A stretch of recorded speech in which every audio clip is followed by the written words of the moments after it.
Howdy guys, this is Snape Tomlinson here, and if you've been following along on chess, if you've watched other videos, I had this position set up before I started recording. What you want to do is try to get your pieces off the back rank and try to control this section here. When you have all your pieces off the back rank, and these 5 squares are unoccupied by any of your pieces, you can now castle. Now, how you castle, you may say? Well, King E1, which is fine. King E1 moves 2 squares to the right. The G. Then your rook on H1 goes to F1. That's how you castle. Now, how you castle queenside, you may say? Well, you do the same thing as the king side, but you castle 2 squares to the left, and your rook moves over 3 squares. 1, 2, 3. 3 squares. Now, you may be thinking, why would you castle? Well, later in the game, you want to get your king off the E file, because these two rows, D and E, are going to be open. So, what I like to do is I like to castle on the king side. Not only is the king off the E file, but also you're behind a wall of pawns, which is a sort of a barrier to guard your king. Now, I'd like to recommend not moving these pawns unless you want to try to open up these two files. Only if you have a really secure position. Now, on your opponent's side, your opponent's side may do the same thing, castle on the king side. Not only you protect your king, but also you develop one of your rooks from the corner, from H1 to F1. Also, if you're feeling really confident, you can move your bishop from D2 to G5. Now, it gets your piece off the second row and pin the knight to the queen. Not only it pins the knight to the queen, it also gives you a little bit of fighting control over the center. Now your opponent might probably do something like this, H7 to H6. Now, what you would do, well, what I do, is move my bishop back to H4.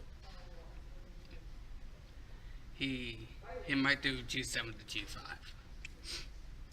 Now, you are pretty much forced to do G3, bishop H4 to G3. Then he might do a threat H6 to H5. And I like to move H2 to H3. Then he might do H5 to H4.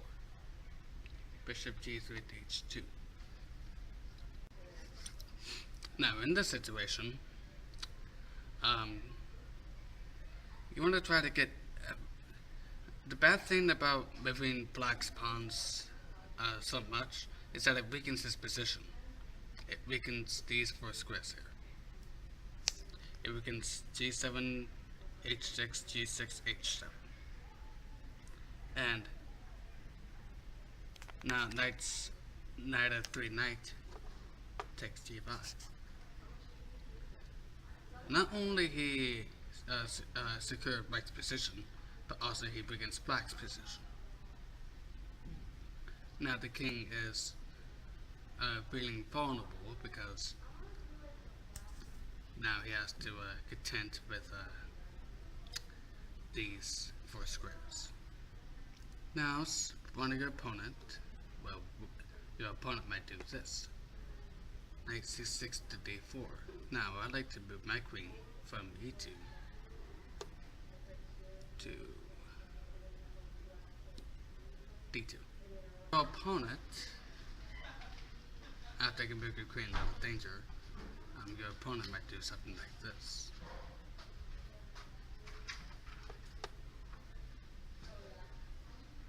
He's trying to eliminate the competition on your pieces.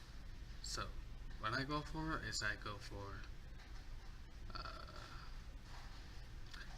for pieces to weaken the army. Then king does the same thing, captures. Then I like to move my knight to here. It occupies a d5 square and also threatens the queen. Then black's queen goes to e8.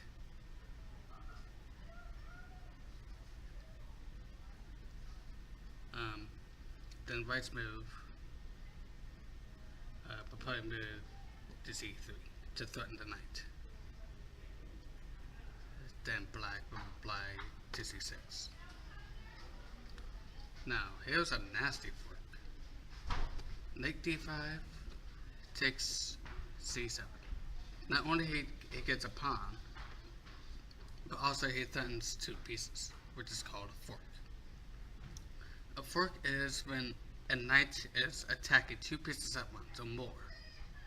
Now, in this situation, obviously the queen's more powerful, so he gets his queen out of danger, but he loses his rook. Rook is worth 5 points, if you're wondering.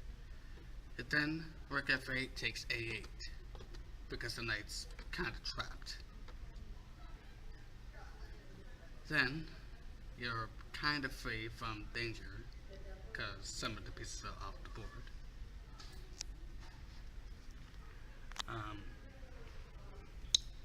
I like to move my rook from a1 to e1, as it kind of centralizes the rook, and also the queen is kind of scared.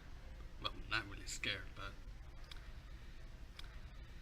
it kind of needs a little bit more room to maneuver, because black's queen's kind of exposed. I mean, it's not behind anything.